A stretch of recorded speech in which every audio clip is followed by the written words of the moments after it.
잠깐 이 영상이 끊겼습니다. 코로나로 인해서 끊겼지만 또 이 연구는 계속 되어집니다. 이어서 전편에 이어서 계속 또 읽어보도록 하겠습니다. 이 셋째 천사의 기별이 이 시대의 중심 기별인데 정말 이 셋째 천사의 기별과 셋째 천사의 기별에 따르는 이 예언들을 충실하게 믿는 백성들이라면 정말 같은 백성들이고 우리는 재림 성도라는 이름으로 불리는 것이 마땅할 것입니다. 어느 단체, 어느 교회만이 이 하나님의 교회라는 이 편견은 이 시대에는 합당하지 않습니다. 2000년 전 이 사마리아의 한 여인의 질문에 예수님께서는 이렇게 대답을 하셨는데, 그때에도 정말 어느 교회가 하나님의 교회인지에 관해서 정말 관심이 많았던 모양입니다. 요한복음 4장 20절, 21절, 23절에 보시면 이 사마리아에 있는 그 수가라는 동네에 우물가의 그 한 여인과 예수님과의 담화를 볼 수가 있는데, 여기서 예수님께서 이 여인에 대한 질문에 대한 해답을 주셨는데 읽어보도록 하겠습니다. 우리 조상들은 이 산에서 예배하였는데 당신들의 말은 예배할 곳이 예루살렘에 있다 하더이다.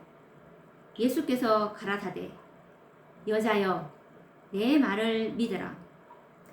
이 산에서도 말고 예루살렘에서도 말고 너희가 아버지께 예배할 때가 이러리라. 아버지께 참으로 예배하는 자들은 신령과 진정으로, 즉 진정으로는 진리로라는 뜻입니다. 진정으로 예배할 때가 오나니 곧 이때라 라고 말씀을 하셨습니다. 예수님께서 이 여인에게 하신 대답은 오늘날 정말 어느 교회가 참 교회인지, 어느 교회에 소속되어 있어야 하는지, 이런 논쟁들에 대한 가장 성경적이고 구체적인 답변이 아닐까라는 생각이 드는데요. 정말 이제 이 임박한 주님의 재림을 기다리는 성도들에게는 과거에 이 사명의 한 부분들을 담당했던 어느 교회에 반드시 소속해야만 한다고 하는 논쟁 따위는 아무런 의미가 없을 것입니다.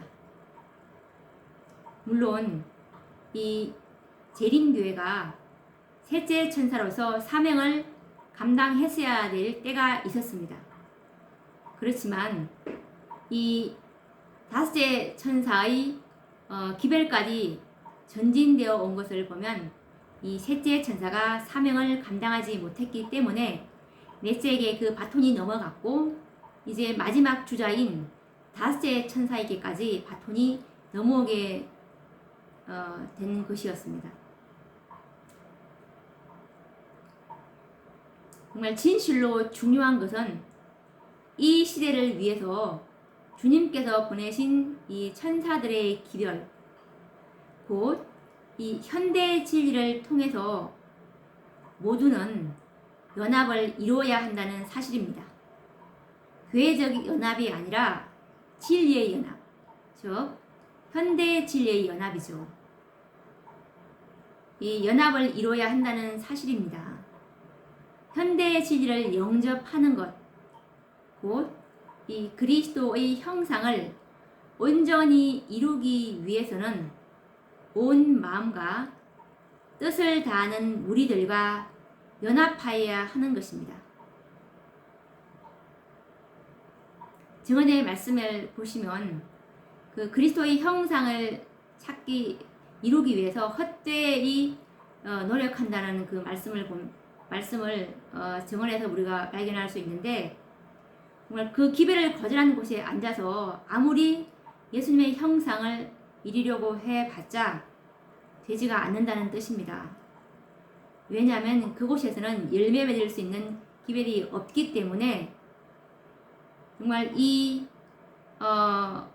온 마음과 뜻을 다해서 정말 예수님의 형상을 온전히 이루기 위해서 모인 그 무리들, 이 마지막 다섯째 천사의 기별까지 전진해 온 무리들, 그 무리들과 연합을 해야 한다는 뜻입니다. 이들이야말로 이 시대에 신령과 진정으로 예배하는 자들일 것이며 참 교회인 까닭입니다. 이 첫째 천사에서 다섯째 천사의 기별은 이 시대를 위한 현대 진리들이라고 말할 수 있는데, 이 믿음으로 말미암은 즉 그리스도께서 우리의 의가 되신다는 이 기별은 정말 각 시대마다 참으로 현대의 진리였습니다. 이 시대에도 이 진리가 전해져야만 하는 것입니다. 예수님은 영원토록 복음이신데, 우리가 이 셋째 천사의 기별의 결론을 우리가 한번 기억을 해보면 요한계시록 14장 12절 말씀인데, 하나님의 계명과 예수 믿음이라는 이 말씀이 있지 않습니까?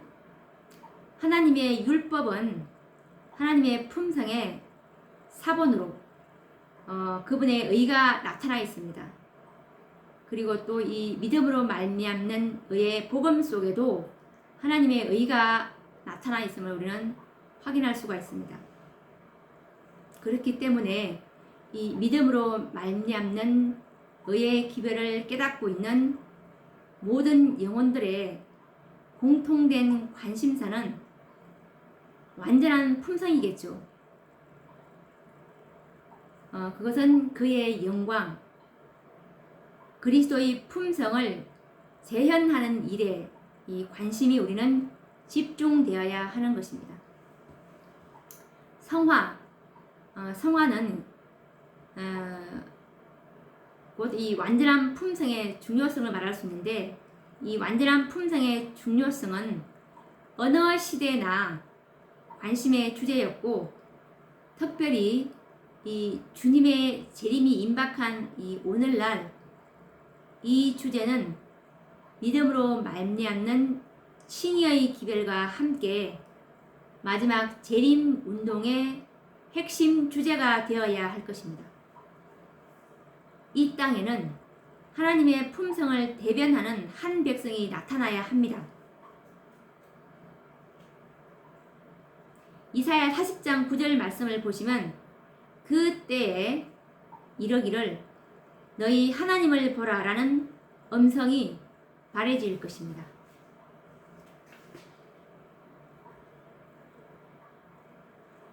세상에 비칠 이 마지막 자비의 빛은 하나님의 사랑의 품성을 드러내는 것입니다. 만약에 우리들이 원한 맺힌 과부처럼 그분의 영광, 즉 품성을 담기 원한다면 그 믿음은 분명 실상으로 나타나게 될 것입니다. 하나님도 두려워하지 않고 사람을 무시하는 이 재판관고, 누가복음 18장 2절에서 5절 말씀처럼 이 과부가 나를 번거롭게 하니 내가 그 원한을 풀어주리라. 그렇지 않으면 늘 와서 나를 괴롭게 하리라 하였느니라 라고 하였습니다. 하물며 자비로우신 하나님께서 주님 닮기를 소원하고 그분의 영광을 나타내기를 소망하는 자들의 기도에 응답하지 않으시겠습니까? 히브리서 11장 1절 말씀에 보시면 믿음은 바라는 것들의 실상이라고 하셨습니다.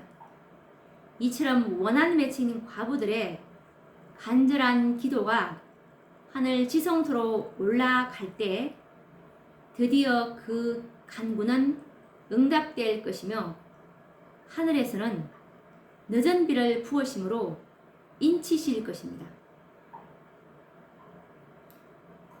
그때에 온 세상은 내 백성아 거기서 나와 그의 죄에 참여하지 말고 라는 이 요한계시록 18장 4절에 큰 외침을 듣게 될 것이며 초기문집 279페이지에 나와 있는 말씀처럼 이 큰 외침이라는 이 부름에 응해서 귀한 영혼들이 롯이 소돔 성이 멸망하기 전에 서둘러 나왔던 것처럼 운명 지어진 교회들에서 급히 나오게 될 것입니다. 이처럼 이 다섯째 천사들이 외치는 큰 외침에 의해서 구속 사업은 성취가 될 것입니다. 이 다섯째 천사의 존재를 이해하는 자들은 하나님의 품성, 하나님의 영광이라고 말할 수가 있겠는데 이 하나님의 영광에 대한 남다른 깨달음이 필요합니다. 많은 사람들은 요한 1서 4장 16절에 나와 있는 말씀처럼 하나님은 사랑이시라 라고 말을 합니다. 그렇습니다. 하나님은 사랑이십니다. 그런데 이 사랑이라는 말은 너무 가벼운 용어가 되고 말았습니다. 이 사랑을 공언하는 모든 사람들의 이 사랑은 이 시련을 통해서 참 사랑인지 거짓된 사랑인지가 증명되어야 합니다. 늦은 비가 내리기 전에 일요일 법령이 먼저 내릴 것인데 이것은 이 일요일 법령을 통해서 하나님께 대한 이 사랑의 진실성이 그때에 증명될 것이기 때문입니다. 지상에 있는 이 모든 사람들의 품성이 하나님의 율법의 저울에 올려질 것이고 그때에는 이 그리스도의 거룩한 품성, 충성되고 이기심이 없는 흠 없는 품성을 소유한 한 백성이 나타날 것입니다. 이들에게 하나님께서는 늦은 비를 부어 주실 수 있는 것입니다.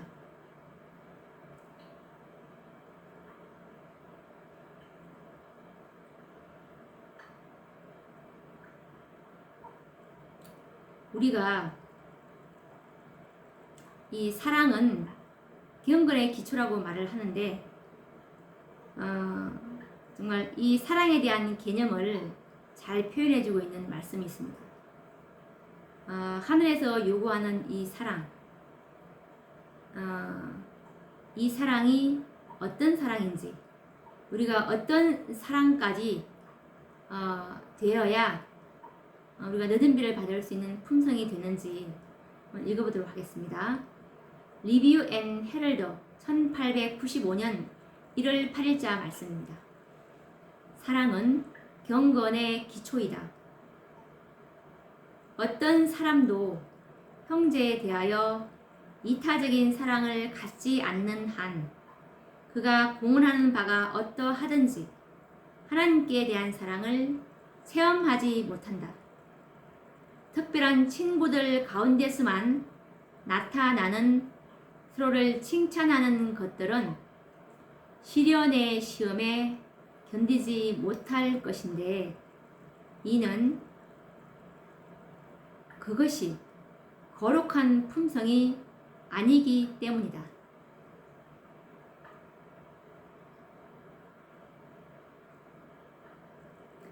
서로를 칭찬하는 것들, 특별한 친구들 가운데서만 이런 사랑은 거룩한 품성이 아니라는 말씀입니다.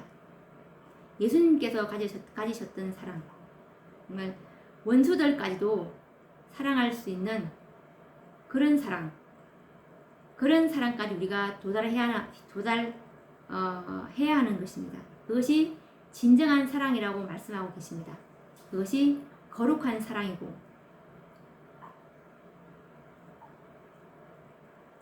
그리고 초기문집 85페이지 말씀을 보시면 1월 법령을 통과함으로 우리가 하나님께 대한 그 사랑의 진실성이 이제 1월 법령을 통과하면서 그 하나님을 얼마나 사랑하는지 진실성이 증명이 된 뒤에야 늦은 비가 부어질 것인데, 1월 법령 뒤에 늦은 비가 부어지신다는 그와 관련된 말씀을 초기문집 85페이지에 있는데 읽어보도록 하겠습니다. 그때 땅 위에는 대환란, 즉 1월 법령이 이르러 오겠고 열방들이 분노할 것이나 셋째 천사의 기별을 방해하지 못하도록 저지당할 것이다. 그때 늦은 비 혹은 주의 앞으로부터 새롭게 함이 이를 것이며 셋째 천사의 목소리를 높일 힘이 주어질 것이다. 그리하여 마지막 7 재앙이 부어질 때 성도들이 피하여 설 수 있도록 준비시킬 것이다. 이 늦은 비가 1월 법령 뒤에 내릴 것이고, 그리고 이 늦은 비로 큰 외침을 할 수 있는 힘이 주어질 것이고, 이 늦은 비를 받음으로 이 7재앙을 피할 수 있는 준비가 된다는 그 말씀입니다. 이 하나님께 대한 사랑은 정말 큰 시련을 통과함으로 그 충성심이 증명되어야 하며, 이웃에 대한 이 형제의 사랑도 시련을 통하여 증명되어야 합니다. 그때에 이 늦은 비를 받게 될 것입니다. 하나님의 온전하신 품성이 당신의 백성들의 품성에서 재현되도록 하는 것이 하나님의 계획임을 우리는 깨달을 수가 있습니다.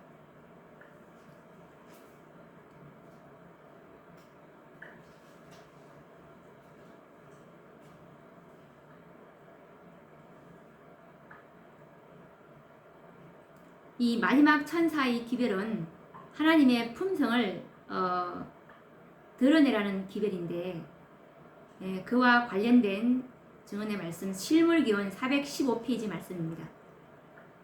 세상에 비칠 마지막 자비의 빛, 곧 세상에 전파되어야 할 마지막 긍휼의 기별은 하나님의 사랑의 품성을 드러내는 것이다.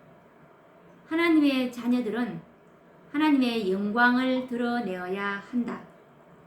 그들은 저희의 생애와 품성을 통하여 저희를 위하여 행하신 하나님의 은혜를 나타내어야 한다라는 증언의 말씀입니다.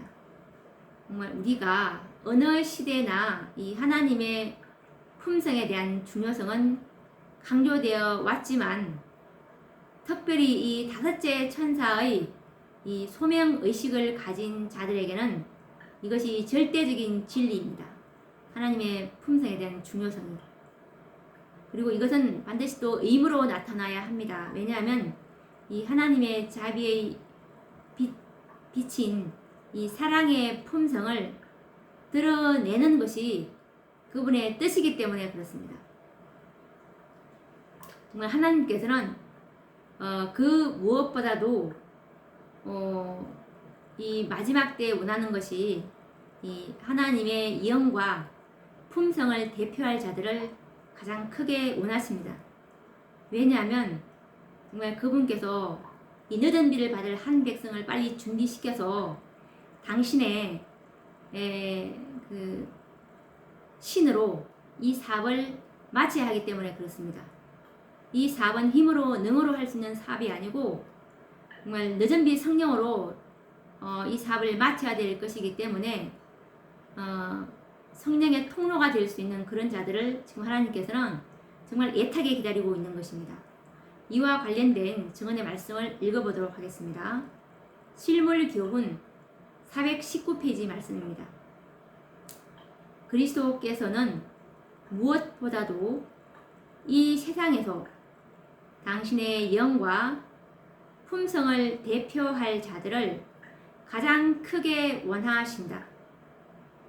사람을 통하여 구주의 사랑이 세상에 나타나는 것보다 더 절실한 요구는 없다. 온 하늘은 사람의 마음에 즐거움과 축복이 될 거룩한 기름, 즉 늦은 비를 부어줄 수 있는 통로의 역할을 할 사람이 나타나기를 기다리고 있다라는 말씀입니다. 이 세상에 비칠 마지막 자비의 빛, 하나님의 품성을 하나님의 사랑의 품성을 드러내는 이런 이 다섯째 천사의 가장 큰 사명이자 특권이기도 합니다. 어떤 사람에게는 하나님의 온전하신 품성이 부담이 될 수도 있을 것입니다. 왜냐하면 아직도 우리의 이 썩을 육체 속에는 악한 본성들이 숨어 있어서 기회만 있으면 정말 각양 탐심을 이루려는 악의 세력을 우리는 정말 너무나 많이 느끼고 있기 때문입니다. 정말 언제 나는 예수님과 같은 품성으로 변화될 수 있을까? 라고 근심하고 있는 양심적인 영혼들이 있습니다. 그런데 이 자신을 바라보면서 침륜에 빠질 필요는 없습니다. 자신을 바라보지 말고 그리스도를 바라보아야 합니다.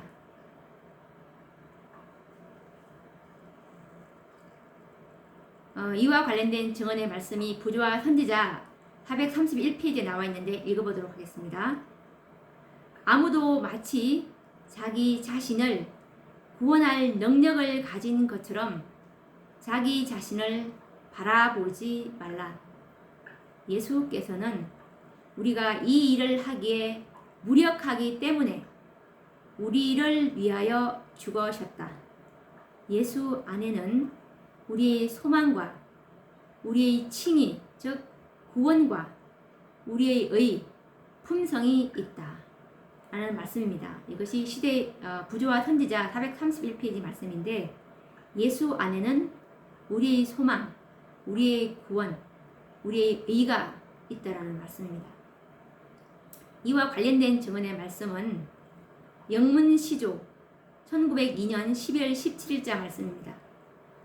거룩함은 그리스도를 통해서 주시는 하나님의 선물이다.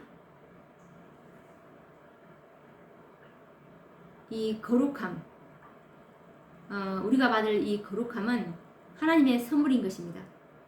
그들은 그분의 영적 자녀들로서 거듭나고 의와 참된 거룩함으로 새롭게 된다.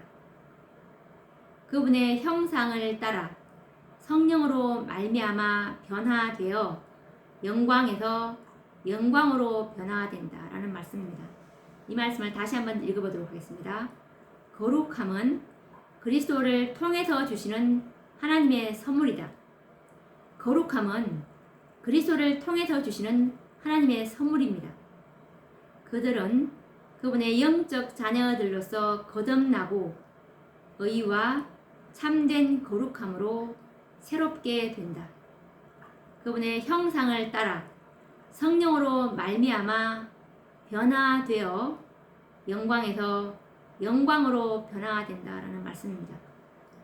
정말 이 그리스도는 우리의 소망이 되시고 생명과 그리고 의로움이 되십니다. 하나님께서는 예수님을 선물로 주셨고, 그리고 그분으로 하여금 우리의 구원과 거룩함과 의로움이 되게 하셨습니다. 예수님께서 이 사마리아 여인에게 말씀하셨던 내가 만일 하나님의 선물과 또 내게 물 좀 달라 하는 이가 누구인 줄 알았다면 내가 그에게 구하였을 것이오 라는 말씀이 있습니다. 하나님께서 어떤 선물을 우리에게 주셨는지 생각해 보셨습니까? 우리는 이것을 깊이 생각을 해봐야 할 것입니다. 그리고 또 예수님을 깊이 생각해 보아야 할 것입니다. 하나님께서는 그리스도 안에서 우리를 위한 큰 선물을 예비하셨음을 발견하게 되는데 우리는 우리들을 위해서 예비된 이 선물을 믿음으로 받아야 합니다. 그러면 다음 시간에 하나님께서 그리스도 안에서 우리를 위한 큰 선물 이것이 무엇인지 우리가 다음 시간에 이 예비된 선물에 대해서 연구를 해 보도록 하겠습니다. 그분께서 정말 우리에게 완전하라고 명령하셨지만 이 명령대에는 반드시 약속이 있기 때문에 이 약속 속에 숨어있는 이 하나님의 선물 그리스도 안에 숨겨진 이 선물이 정말 우리에게 너무나 큰 복음일 것입니다. 다음 시간에 이 선물에 대해서 공부해보는 시간을 갖도록 하겠습니다. 다음 시간에 또 이 다섯째 천사와 관계된 이 예비된 선물에 대해서 연구를 해보도록 하겠습니다. 감사합니다.